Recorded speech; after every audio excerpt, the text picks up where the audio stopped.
பிரியமானவர்களே, எப்படி இருக்கீங்க? நல்லா இருக்கீங்களா? ஆண்டவர் இயேசு கிறிஸ்து உங்க மேல ரொம்ப கரிசனையும் அன்பும் உள்ள ஒரு ஆண்டவர். எதுல கரிசனை தெரியுமா? உங்களுடைய ஆத்மாவை குறித்து அவருக்கு ரொம்ப அக்கறை. நம்முடையக்குள்ள ஒரு ஆத்மா இருக்கல, நம்முடைய இருதயம்னு சொல்லுவோம். இருதயம்னா நம்ம பாக்குறதுல ரத்த ஓட்டம் வருது, அப்படியே பம்ப் பண்ணுதல், அது இல்லை. ஆனா அது இருதயம்னு தான் நம்ம சொல்லுகிறோம். ஆண்டவர் நமக்குள்ளே வாசம் பண்ணுகிறார். அப்ப நம்முடைய இருதயம் அது ரொம்ப முக்கியமானது. நம்முடைய ஆத்மா அப்படின்னு சொல்லுவது இதை கண்ணால பார்க்க முடியாது, அது நமக்குள்ள இருக்கிறது. அதுலதான் தேவன் வாசம் பண்ணுகிறார். இதை நம்ம காத்து கொண்டது ரொம்ப முக்கியமா. நீதிமொழிகள் 4:23 ஆண்டவர் சொல்லுகிறார், எல்லா காவலோடும் உன் இருதயத்தை காத்துக்கொள், அதனிடத்தில் நின்று ஜீவ ஊற்று புறப்படும். எல்லா காவலோடும் உன் இருதயத்தை நீ காத்துக்கொள் அப்படின்னு ஆண்டவர் சொல்றார். நம்ம நம்முடைய சரீரத்தை பாதுகாக்கிறதுல ரொம்ப கவனம் செலுத்துவோம்ல.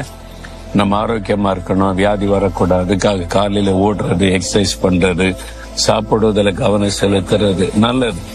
நம்ம அதை காத்து கொள்ளணும். நம்முடைய பொருள் ஒரு கோல்டு அப்படின்னா கண்ட இடத்துல வைக்க மாட்டீங்க வீட்டுல. கோல்டுனாலே தங்கம்னு சொன்னாலே விலையேற பெற்றது. அப்ப என்ன பண்ணுவீங்க? உங்க வீட்டுக்குள்ள பீரோக்குள்ள, அதுக்குள்ள சின்ன ஒரு அறைக்குள்ள, அதுல ஒரு கீ போட்டு உள்ளுக்குள்ள பத்திரமா வைப்பீங்க. அது பாதுகாப்பா இருக்கணும். கண்ட இடத்துல கோல்டெல்லாம் போடாது அப்படி சொல்லுவாங்கல்ல. அந்த மாதிரி விலையேற பெற்றதை கவனமா பாதுகாப்பதில் கவனம் செலுத்துகிறோம். அப்ப உங்களுக்கு ஒரு நிலம் இருக்குன்னு வைத்துக் கொள்ளுங்க. அந்த நிலத்துல யாரோ குடிசை போட்டா உடனே ஐயோ நிலத்தை பாதுகாக்கணும் விரட்டிட்டு சொல்லி வேலி அடைச்சு பாதுகாக்கிறீங்க. அப்ப நமக்குரிய ஒன்றை பாதுகாப்பதில் கவனம் செலுத்துறோம்ல. ஆனா உன்னுடைய இருதயம் தான் அதுல ரொம்ப காஸ்ட்லியானது, விலையேற பெற்றது. அதைத்தான் நம்ம பாதுகாக்கணும். எல்லா காவலோடும் உன் இருதயத்தை காத்துக்கொள் அப்படின்னு ஆண்டவர் சொல்றார். அந்த இருதயம் தான் தேவன் வாசம் பண்ணுகிற ஒரு இடம். இந்த இருதயம் திருக்குள்ளதும் மகா கேடுள்ளதுமா இருக்குது அப்படின்னு வேத எச்சரிக்கிறார்.